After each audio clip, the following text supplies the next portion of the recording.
to Families for Life with Bryan and Brian, a podcast of Oak Hill Baptist Church. On today's episode, we're going to talk about a parent's digital protection plan.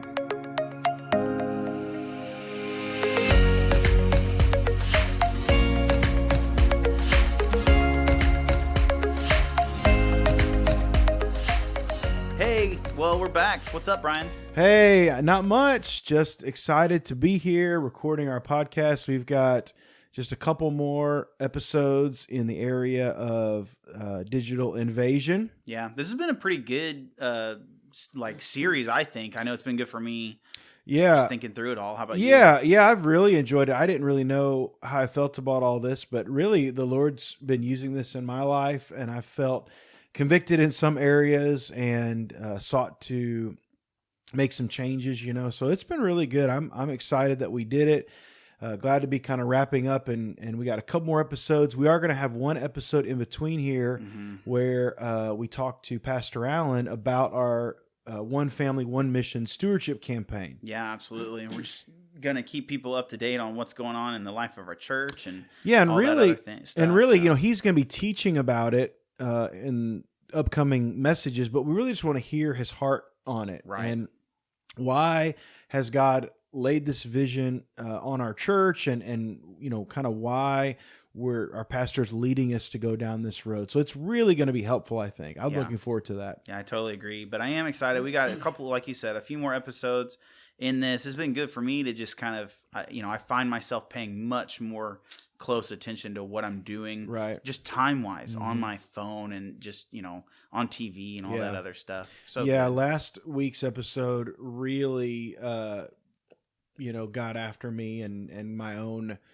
digital usage. And now this week we're talking about how parents can protect their children. And so I think it's really important that we think about this. Yeah, I totally agree. We've got to, but it's so good. Like you said, we got to look at ourselves first. Yep. Before we can help our children, we've really got to look at the area of our own lives. But once we've done that, then we can start applying all of the stuff that we're going to be talking about today. Right. So I think it's going to be good, a lot of good stuff today. So, right. So lead us into it. What are we talking about? Just to get our heads in the right space here, there's a theme verse for this chapter, and it's Romans 12, 1 and 2. And it says, I appeal to you, therefore, brothers, by the mercies of God, to present your bodies as a living sacrifice, holy and acceptable to God, which is your spiritual worship. Do not be conformed to this world, but be transformed by the renewal of your mind, that by testing you may discern what the will of God, what is the will of God, what is good and acceptable and perfect. And I just think that this verse helps put things into focus, that everything in our life, even what we consume online and the digital aspects of our life, need to be a spiritual offering to the Lord. And we need to look at it this way and not be so worried about conforming. I mean, it says here, do not conform to the world. Right. But instead be transformed by, the implication is here, we're transformed by the gospel and what God is doing in and through us as he's sanctifying us. And so I really think it's important that we put all of what we're doing digitally through the lens of what God wants for us and for our lives. Yeah, I totally agree. And we have to, it's not just how we use things for God's glory. It's whether or not what we're using is helping transform us right into the image of Christ, So, if it's not, then it's not going to be glorifying to God. It's not going to be honoring to him. And that's the thing. Our kids, we have a hard enough time figuring that out on our own. Our kids are going to have a really hard time, especially with the pressure from the culture. In their cultural norms are just so much pressure to be conformed to everything the world has for them in the digital world. Right. We've got to really take charge in this area. Yeah, I think by now everyone knows or should know that we need to protect our children in the digital world. Yeah. Right. That's so important. Dr. Michelle Borgia, there's a quote in our book that says, what's potentially at stake for our plugged in children's lives is serious, including the diminishment of the strength of our bond with our sons and daughters, the loss of strong family relationships, rituals, memories, and interactions, and stunted development of our children's empathy and social skills. And I think it's easy just to say, oh, well, no big deal. But I mean, really, these things are changing the way that we think, the way we interact, and it's not always good. Right. And the younger we look into this and deal with it, the better. You know, you don't want to wait until children are, old. And if you've got older children, like there's no time like the present, right?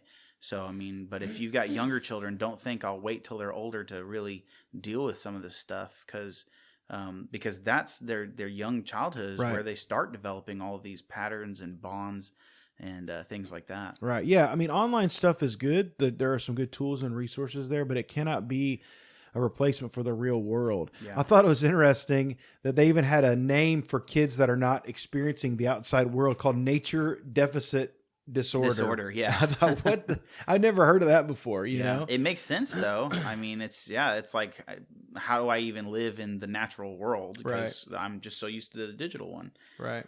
So, but there are some fears that parents kind of have. I think every parent has experienced some of these, don't you think? Yeah, absolutely. A couple of them are, just being afraid of the age appropriate content or content that isn't age appropriate. Right. Dealing with physical inactivity in their kids and what that does to their health. Another big one is addiction. And then, there's screen time usage and having an unbalanced life, just dealing with socialization and education and all the different problems that can come from having an over digitalized world. Are there some fears here that you are just like, yep, that resonates I resonate with that immediately? Yeah. I mean, I think every parent, hits on some of these, you worry about screen time, some of these feed into each other, worry about screen time. You're worried about them having unbalance in their lives or addiction. And so, I mean, I think all of these things are fears that we can face. And there's something that's inside of us that kind of knows that all of this is not always good. Yeah. And so I think it's not just that we're choosing to receive content or it's content in a new way. We think about history and, we had the radio and then we have television and now we have the internet. And is that just another evolution in the way we receive content? And that can be. The problem is there's never been active tracking or promotion, advertising, getting digital information like there has been. You choose when you're going to watch TV and what you're going to watch. Right.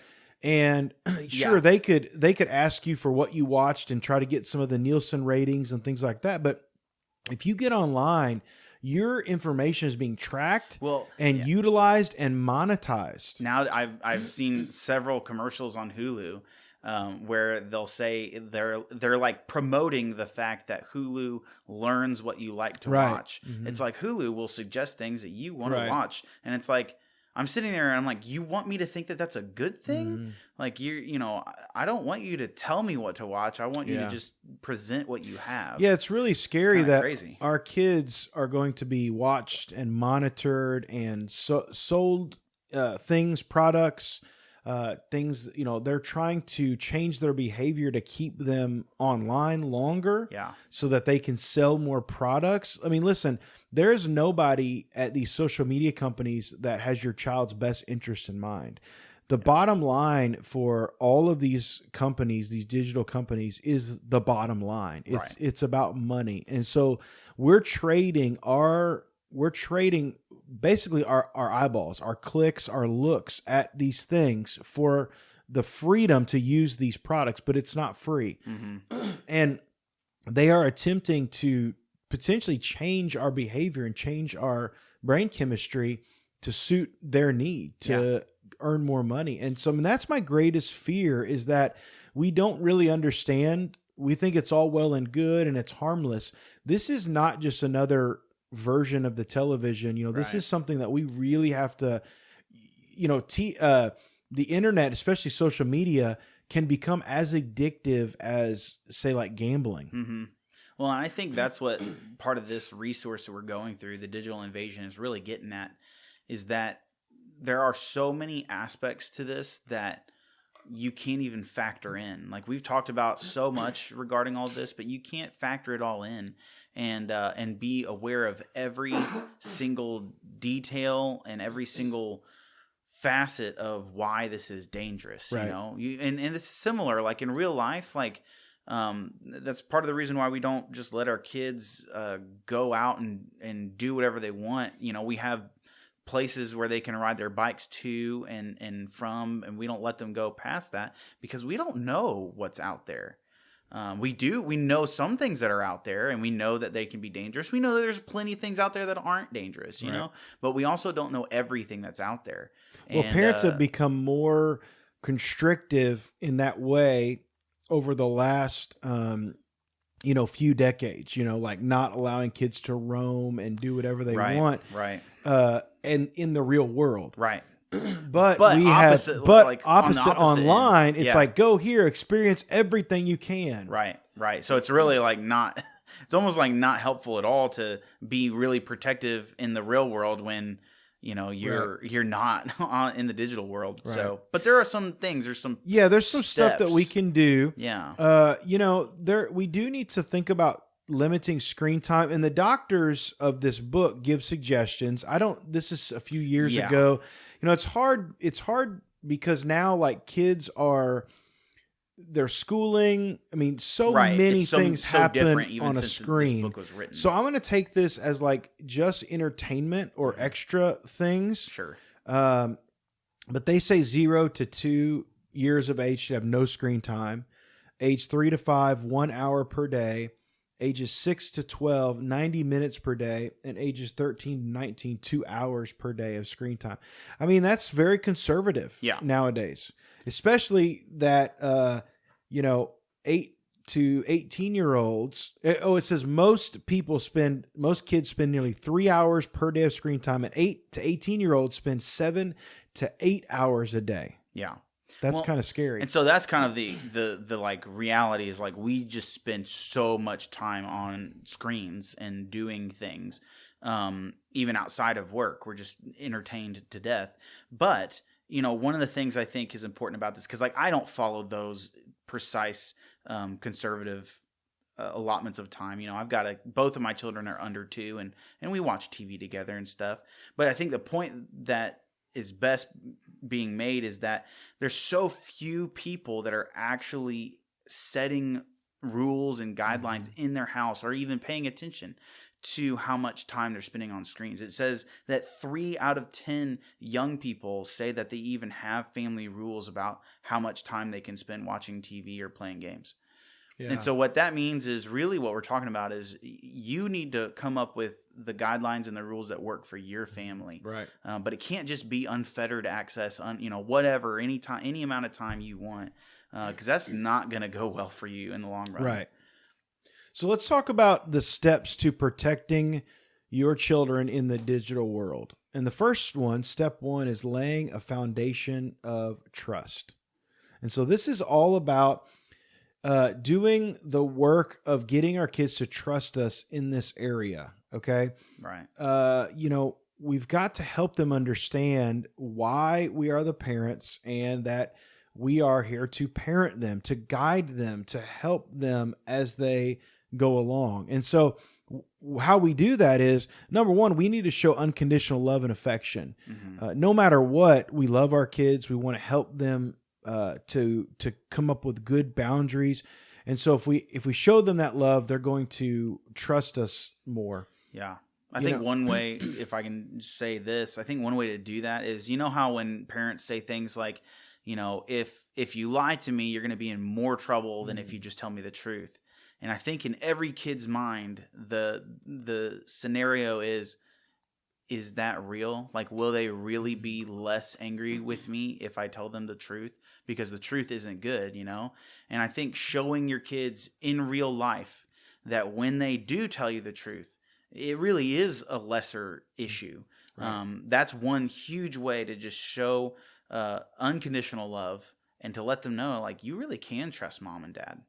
So that's a huge way to do it. But the reason why we have to is because children really want and need and expect this from their parents. They need clear limits and consistency. I think consistency is probably the number one most important thing in parenting. What do you think? Yeah, I think you're right. Consistency. I mean, we've talked about this before. Pastor Allen has talked about this in many parenting things.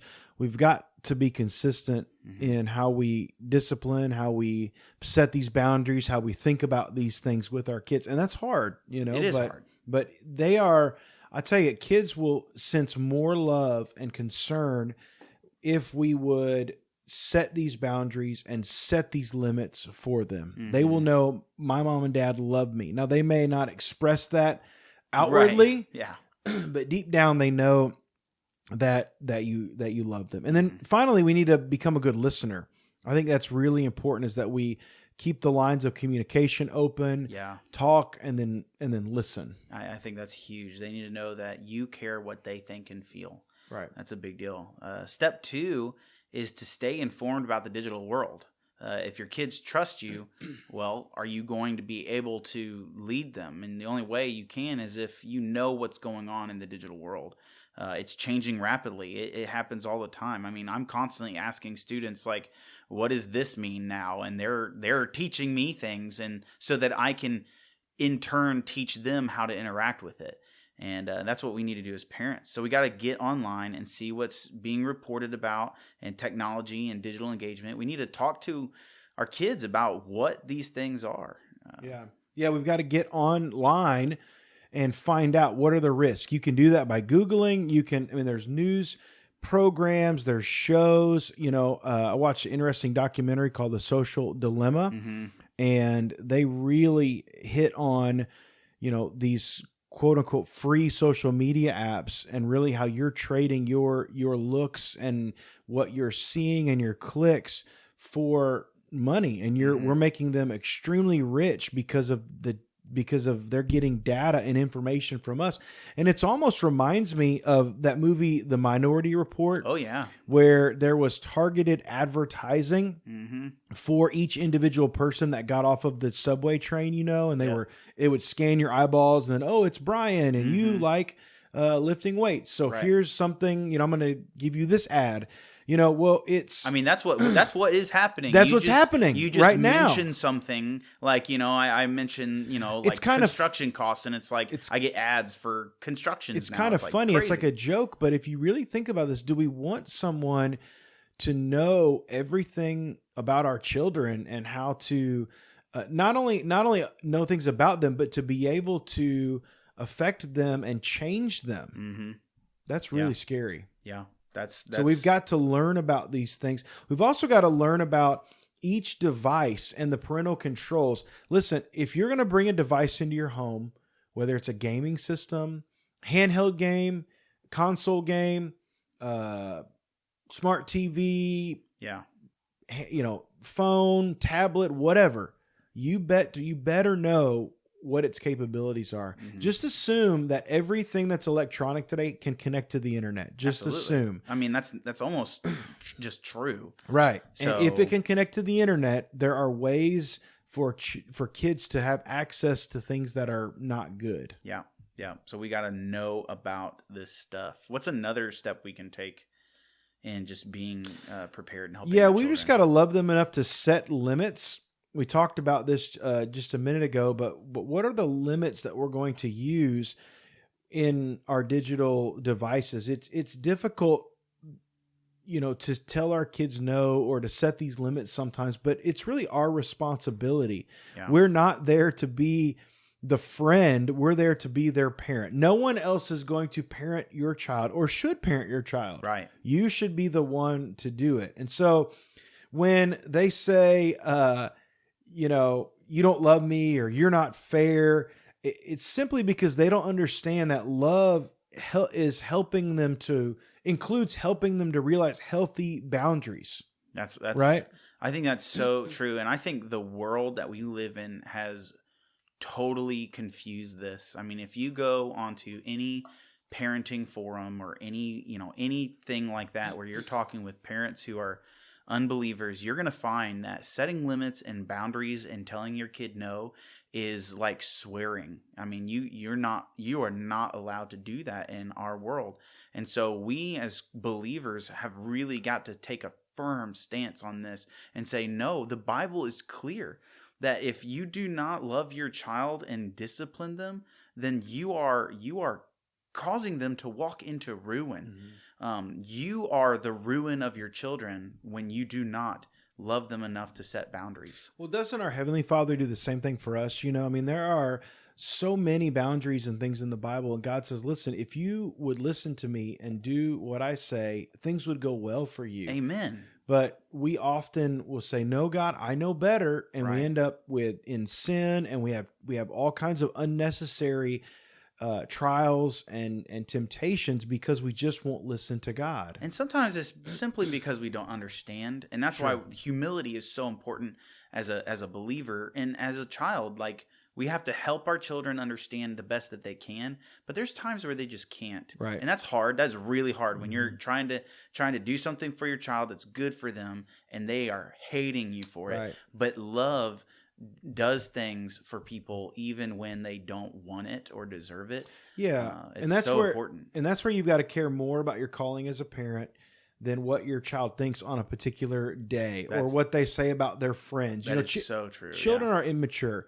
They are growing. They may even say something that is hurtful to you. Here's the thing. Don't take that personally. Right. Don't take everything they say personally. Listen, I probably said, I did say some things to my parents growing up that was very not deserved. But as I've grown and become a parent, I've realized that everything they did was because they loved me. Yeah. And one day your children will grow up and realize the same thing. That's right. And say, my parents loved me, so they wanted to put these boundaries in place for my good. And it's funny because your parenting will almost kick into effect retroactively. That's right. Like the older they get, the parenting will then start kicking in the more they start understanding things. And they'll be like, oh, I see it now. And it'll actually become more effective in their lives later on. It might not even take effect immediately. Once those real world consequences start setting in, right? Seriously. Yeah. It's so good. So what's step number 4? Yeah, the next one is just protecting your children's social skills. You know, kids need help growing in this. It's not something that just happens. You know, there are some people who are naturally gifted at just interacting with people, but I don't think that's very many people. Most people need help. So we cannot give up our responsibility to shape our child's social skills. It's our job to help our kids learn how to talk to other kids, but also other adults. You know, just having contact over computers and digital devices, it becoming like a substitute for real conversations. They get in front of a real person in their face, and it's like they don't know how to speak at all. And so one of the things I've noticed is kids know how to talk to their friends, but they have no idea how to talk to an adult. And it's our responsibility to help them learn how to do that. Kids need to be brought into conversations with adults and coached almost into how to talk to people. Yeah, I mean, I love that the church is a great place to experience real connection and real friendship. Yeah. You know, I mean, there's a lot that is happening over the digital, but the church is one place that really drives that, hey, we need to gather together, whether it's youth group or a children's ministry or a worship service. We need to gather. We need to gather. We need to gather. It's what we say all the time. And that helps to promote that social connection. You know, just because you're together doesn't mean you have connection, but it helps to promote it. And it provides, it allows it to happen. It provides a vehicle by which it can happen. Exactly. And so even though my children are homeschooled, and people always have a question about, well, are they socialized? My children are socialized very well because of our church and the other activities and things that they're able to do. I'm not worried about their socialization skills. In fact, it's really positive because they don't have the negative socialization that happens sometimes in school, along with bullying and people with peer pressure and all that peer stuff. pressure and all those types of things. Yeah, no, that's absolutely right. And it's not to say that, you know, being in public school is going to make you incapable. Obviously, that's not the case, but it can be true that if your only interaction is with your peers, then you don't have the ability to socialize with other types of people. And that's going to limit you, just, from a practical, personal standpoint. It's going to limit you in your life. But just spiritually, it's going to keep you from being able to interact with people and engage lost people. Right. We want our children to be able to engage people and share the gospel with them. Right. You can't do that if they don't know how to socialize. Yeah, and we also need to teach them what is the proper way to engage people online. And this goes back to what we talked about a while ago. We talked about sexting, we talked about bullying, we talked about all these types of things when we talked about the serious cyber issues. Mm-hmm. And this is just kind of feeds into this.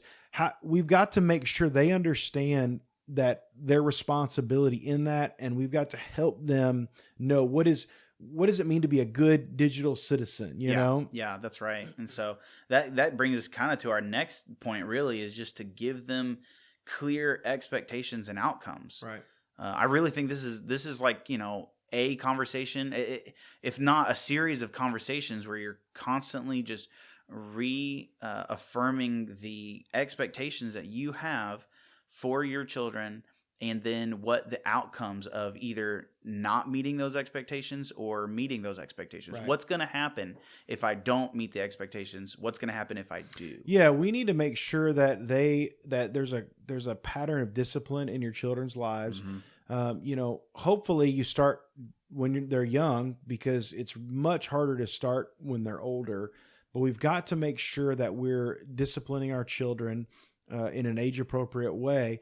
But what does that mean as they get older and they disobey you when it comes to digital things? Okay, well, digital things are not a right; it's a privilege. That's right. So I mean, I tell my kids all the time, your tablet or your game system or the television or whatever is a privilege. You don't have to have those to survive. You know. Right. Now maybe nowadays for school they have to have some kind of digital, mm-hmm. device, but when school's out, they don't have to have it. So I mean, they can be grounded from that. I mean, that can be taken away. Mm-hmm. I mean, there's all kinds of things that can, you can do in that area that helps them kind of get in the picture.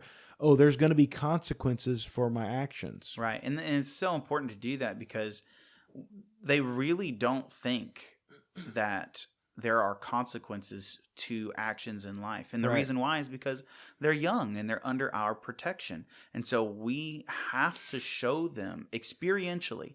They have to experience real consequences, controlled consequences that won't harm them, because in the real world, there are consequences that will harm them. Right. And we want to protect them from those by teaching them about action and consequence. Right. Yeah. And we have to do that through, it's so simple, like as simple as talking to my almost 2-year-old and saying, Daddy loves you. Daddy has to protect you. Mm-hmm. You need to listen to Daddy because he's taking care of you. Right. That's as simple as it needs to be right now. As he gets older, I'm going to explain why I'm trying to protect him, how I'm trying to protect him, all those conversations. But yeah, you just got to do it. Right. Yeah. And also, don't let it always be negative. If you sense that they're listening and obeying, give them the positive reinforcement, give them encouragement, let them know you're proud of them, that you appreciate them listening and being good. And, from time to time, you may want to give them a reward or something. It can be something small or simple, and say, hey, I'm going to take you to get some ice cream. You've done such a great job this week in your digital, time limits or whatever, whatever it is. I still remember going to a cool little pizza shop when I'm saying probably 5. And my mom would take me to this place whenever I, not every time. It wasn't expected, but it was like I was pretty sure that this was going to happen sometime or another if I was just listening to her. But she would take me to this place and we'd have such good food, man. It was awesome. And that just helped me realize that my mom really does love me. Mm-hmm. And all I need to do is just trust her. Right. And listen to her. Right. So that's what we're doing when we set expectations and outcomes, and then discipline our children. Yep. We're showing them we love them.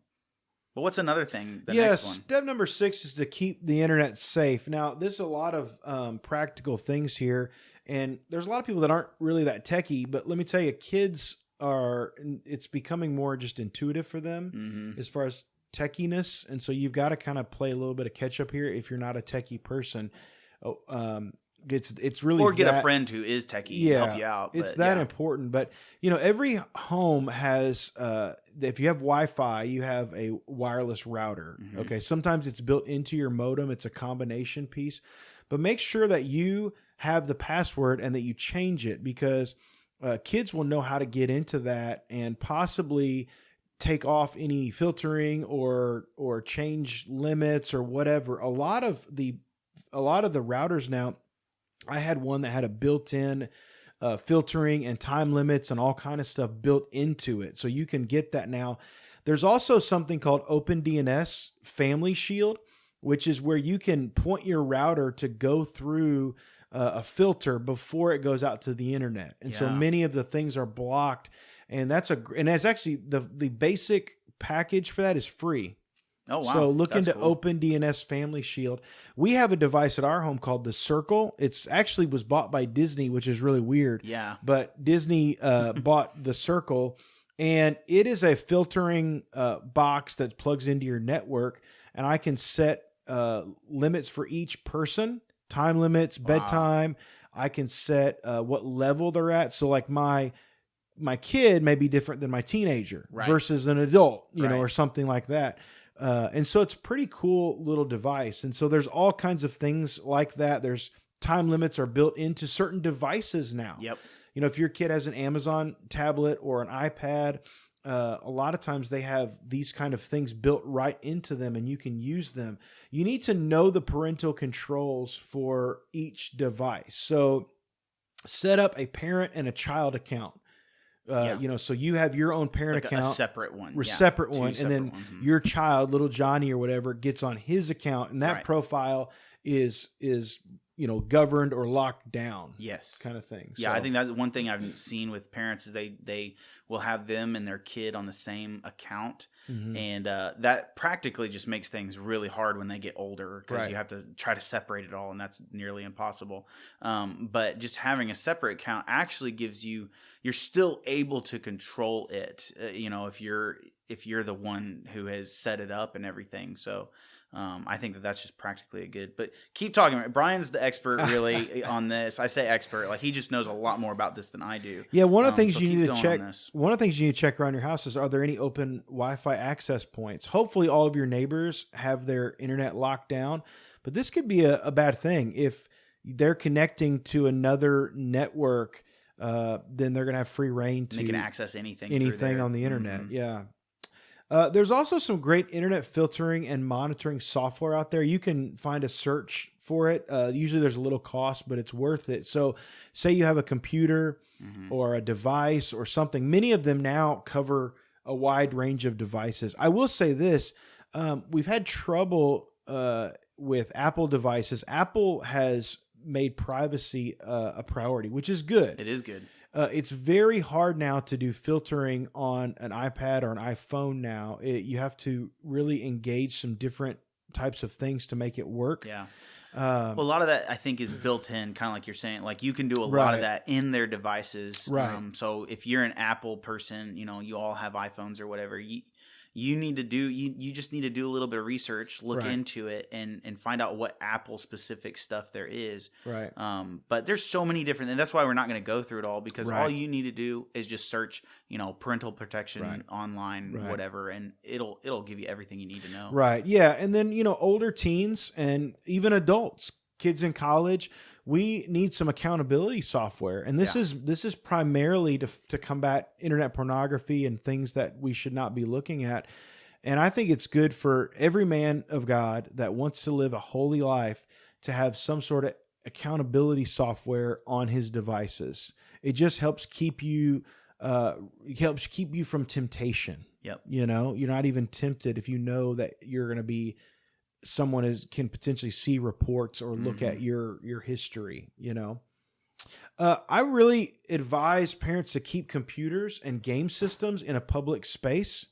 I don't let my kids have, they have their tablets that they can take to their room if they want to watch a show or something or play a game, but then it shuts off at a certain time. But they don't have televisions in their room, and they do not have, our computer is in our schoolroom. It's in a public kind of space. Our game systems are in the main living room. Game systems have internet browsers on them.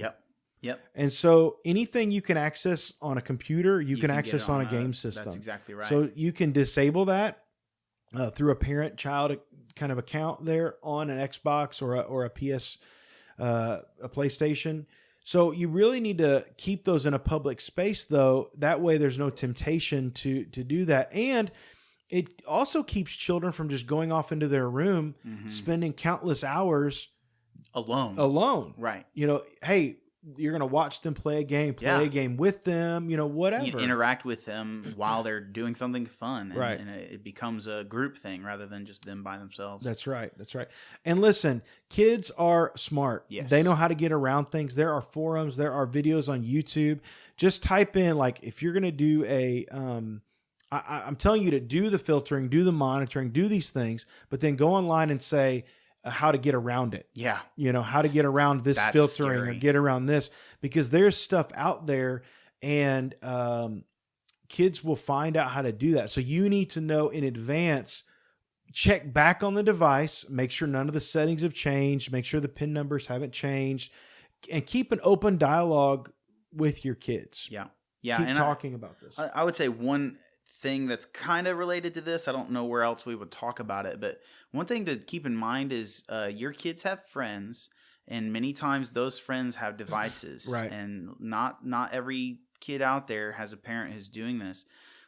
There are many times it's very normal for students especially to use their friends' devices to create extra accounts, to get onto social medias that you have kept them off of, and for them to do all sorts of things. They'll even, like, if their friend has a phone or something that they're not using, they'll let them use it while they're at school or something. So it becomes theirs, and you don't even know about it. Yeah. That's something to just know. That happens a lot. Yeah. And that's something to just be aware of. Yeah, definitely make sure that, like, and I've heard from parents that say they just have their kids turn in their device before they go to bed. Yeah. To their parents. That way there's no temptation. They can actually just enjoy going to sleep, and they don't have to worry about that. It's good for the kid, it's good for the parents. And so I've heard many parents say that if kids are having a sleepover, everyone turns in their device. Kids can't stay up all night, all hours of the night on their phone, texting or whatever. Right. It's just a house rule. It's not weird. It's just, this is what we do at our house, and everybody takes part. So, well, the last major step that we can take is to just stay involved in our children's digital lives. Right. We just got to be a part of it. This is kind of common sense. You would never turn your kid loose in a bad situation. You wouldn't take your kid, Brian, to the mall and just say, "There you go. No. Go out to the mall." Never. We would never let our child alone in a public place, especially if they're little, as they grow, it gets, they can have more and more freedom. Yeah. But why would we let them into the digital universe without supervision? That's right. Where it's not just the danger of the people in the mall, it's the entire world. And all of the worst things that we could imagine are available there. That's right. Yeah, we can't have this idea that the digital world is somehow safer than the real world. That's why we've been talking about all this, because we're finding, even as we're going through this, we're finding just how dangerous it really can be. Right. And it's not to scare. We're not scaring anybody. I don't want to be afraid of the real world. I want to actually help my child be brave. Right. I want to help my child grow up being aware to some degree, age appropriate awareness, and then learning and being brave to face the world, right. The digital world and the real one. Yeah, knowing that God has set us apart from the world so that we're different and we can live for Christ. That's right. In it. We've got to do this, because if we're going to live for the Lord in this world, the digital one and the real one, we've got to be a part of our kids' lives. Right. Well, the meaning of being sanctified is to be set apart. So That's our right. goal as Christians is to be set apart. It's to look different than the world. It's to look more like Christ. Then that's a great question to ask ourselves when it comes to digital engagement. Do we look like Christ in that, or do we look more like the world? Well, I recently asked our students at our church, I told them rather, I said, Jesus doesn't want you to be like everyone else. It's good. I mean, and when you think about it that way, I mean, that just was accidental. And it was just, Jesus doesn't want us to be like everybody else. So why are we trying to be like everyone else? Right. That's not even what God wants. And so that's where we can really take confidence and charge into this, knowing that Jesus has called us to be different, and that's good. Right. Not bad. Yeah. Well, the reality of it is many of us don't know what's going on in our child's life because there's a communication gap or a lack of contact. So we need to set aside time to talk to our children about what's happening in their world. Talk about digital engagement. Listen, make it fun, not an interview, not an interrogation. Right. And, sometimes you talk to kids, it's like, hey, how was your day? Good. Yeah. I know.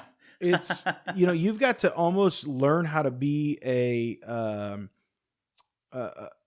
an investigator. Yeah. Well, I don't want it to come across negative. You have to learn how to engage conversation. Well, so when your kid says something, you pick up on something maybe they're interested in. Yes. And you can ask and say, oh, what is that? Well, I really think, what is that learner. about? You're a learner. You're trying to learn.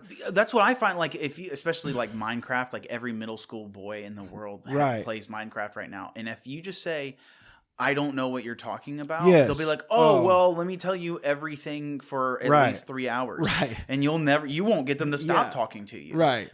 It's amazing. But you just have to, like you said, you have to find what they're interested in. Right.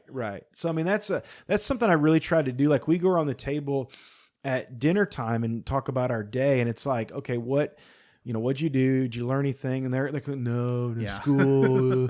I'm like, and then I'll pick up on something and I'll either be able to share something from my life or I'll ask them to share something from their life. I had to do math. Oh, well, tell me about that. Do you like math? And I'm learning.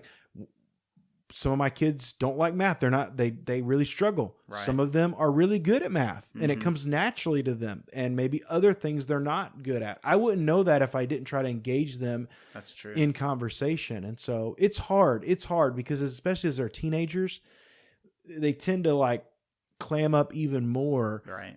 Sometimes, but then sometimes you get those moments. Yep.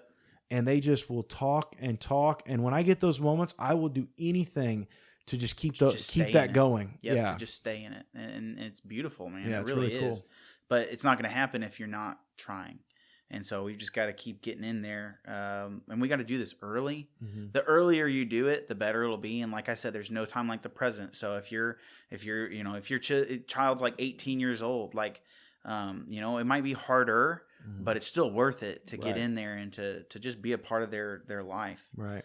So yeah, we need to institute these things, but we must do it with grace. Don't storm in. Yeah. You hear this podcast, everyth's changing. We're getting rid of all our devices. We're going Amish. I knew some people who their kids, the parents became believers when the student was 15. Yeah. And they went gung ho, totally the opposite direction of what they were, and it freaked their kid out. Yeah. And so it was got to take it easy into this, Let's begin with a conversation and have them come to, if they're older, especially if they're teenagers, start to say, okay, let's think about our digital engagement. Right. Let's look at your screen time. Look at my screen time. Be honest with them about your own failings and shortcomings in this area, and begin to talk and explain and work through it. And then maybe say, okay, let's have a goal of us having an hour less screen time each day or something like that, or 30 minutes less. Kind of ramp it up to help them, as you're doing it, they're doing it, and you're working together. And especially if your kid's competitive. I mean, if you've got a kid and they're very competitive, challenge them, bet you can't do this, right. And see how they do, they might just be like, oh, well. And it's hard because, I watched that Social Dilemma, which kind of had a dramatization, and the mom bought one of those lock boxes to put the phones in, and it locked it for an hour. And within like a few minutes, the girl broke it with a hammer to Oh get her my phone gosh. out, you know?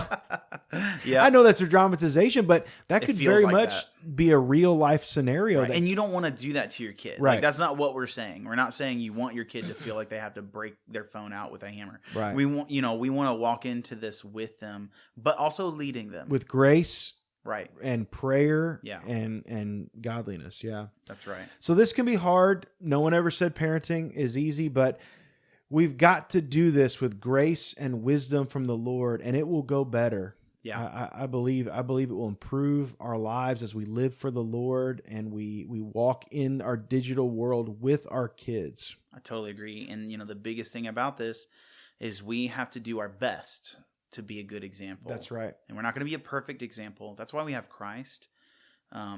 Jesus didn't have social media back then, but he had plenty of other distractions that he said no to. And so we can look to him and let him help us be a better example each and every day. That's right. Yeah. Discipling our children includes the digital world. We're responsible as parents to disciple our children. We have the responsibility to help them grow in the Lord, and that includes the digital world. So we've got to think biblically about these things. We've got to put it through the lens of Scripture and say, what does God want me to do? Well, the Bible says, do not be conformed to this world, Right. but be transformed by the renewing of your mind. And so we need to let the gospel renew our minds, be transformed, and live our lives as sacrificial offerings to the Lord. Amen. Couldn't have said it better. So, well, thanks listeners for listening, and we hope you've enjoyed this episode and all of our other episodes. If you do, I don't know, give us a review or something, whatever they do on podcasts nowadays. So. Like and subscribe. Yeah, that's the thing. That's the tagline. So, well, anyways, thanks for listening. And we'll see you next time.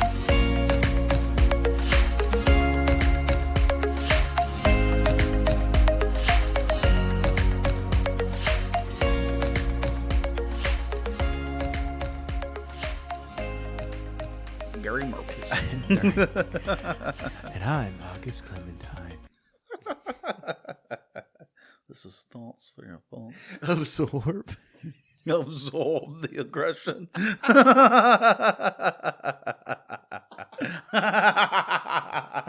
love that That's scene. such a I want to go great watch scene. that scene again. Absorb the aggression. Absorb the aggression. I'm August Clementine, and I talked last. He's like, I'm sorry for losing my what does he say? Oh my gosh. Okay. That's a good episode. All right. Sorry, we had to take that foray into Parks and Recreation. It's like having a song stuck in your head. We should try to.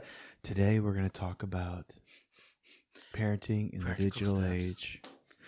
I apologize for my co-host's sudden and violent outburst. There, I said it. Absorb the aggression, Brian. Absorb.